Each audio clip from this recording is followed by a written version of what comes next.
കട്ടിക്ക് മണി വ്യത്യാസത്തിന് സ്റ്റെയറിംഗ് ഒന്ന് അങ്ങോട്ടോ ഒന്ന് ഇങ്ങോട്ടോ മാറിയാ മതി. ഞമ്മള് ഇഞ്ചിന് തവിട് കൂടി വിട്ടില്ല.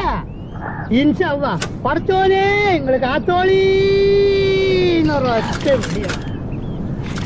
ഇഞ്ചിനെങ്ങനെ പറക്കാണ്. ഏത് നമ്മളെ എയറോപ്ലെയിൻ വിട്ടേക്ക